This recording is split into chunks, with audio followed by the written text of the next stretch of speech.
right, so I'm Jason Yarusi of Yarusi Holdings. Welcome to this week's webinar. Excited to dive in with you today to talk about stress testing your underwriting for multifamily apartment communities. Again, would you like me here, make sure you go down there and hit that follow button. Each and every week, we have a new webinar coming out talking about multifamily and investing in the multifamily space.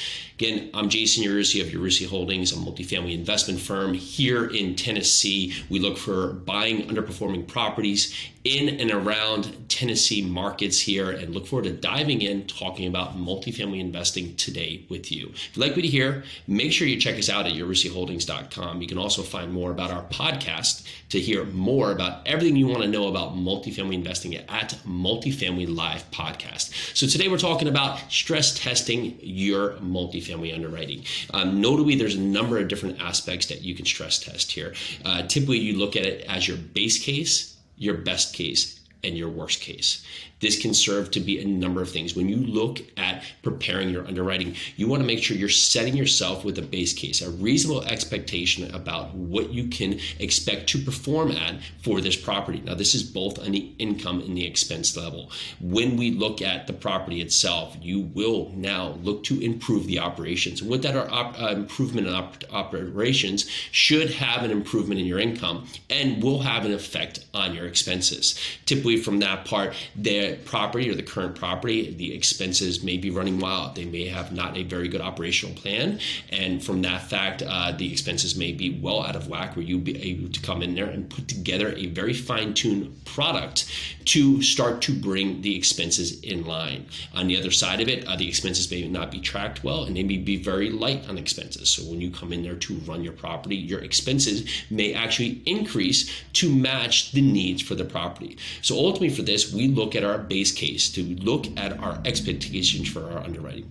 From there, we will look to see if now things can happen that may affect our overall product. It could be that our rent premiums, we do not hit our rent growth expectations. So we will look to reduce our rent growth expectations. We will also look to increase our expenses to see the effect on increased expenses. That will also include now testing out, if we're in certain states, changes in our taxes here. So upgraded changes in our taxes. What happens with effect to our insurance?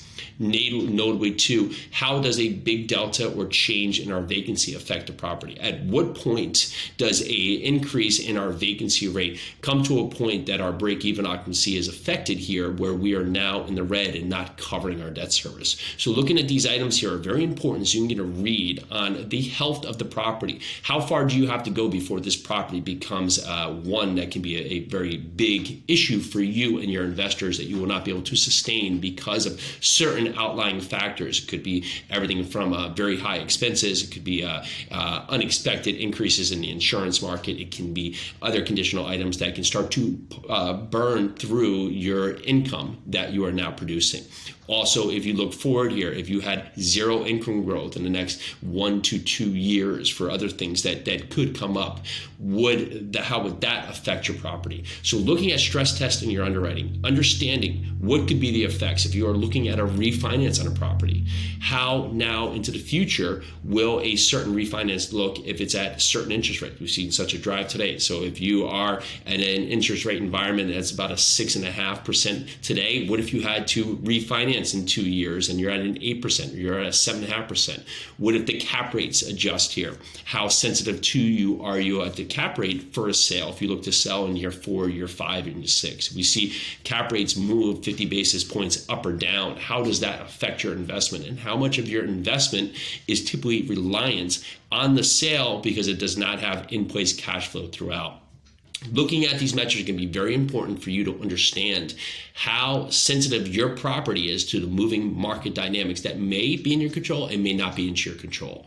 So again, stress testing your underwriting, understanding that you do have a base case and we have the worst case and the best case. We hope for the best case. We really are confident in the base case, but we do want to know where the worst case leads us. And if you can do this, you can confidently talk to your investors to say that I'm very solid in our business plan. We do understand the risks associated with it, and we do understand that the risk associated with us still gives us a product that we can stand behind to get and preserve capital for our investors. Again, I am Jason Yarusi of Yarusi Holdings, excited to dive in and talk to you today. Reach out to us. Let us know more topics you want to hear. Each and every week we come to you talking about a topic here in multifamily investing. Look forward to talking to you next week. Thanks so much.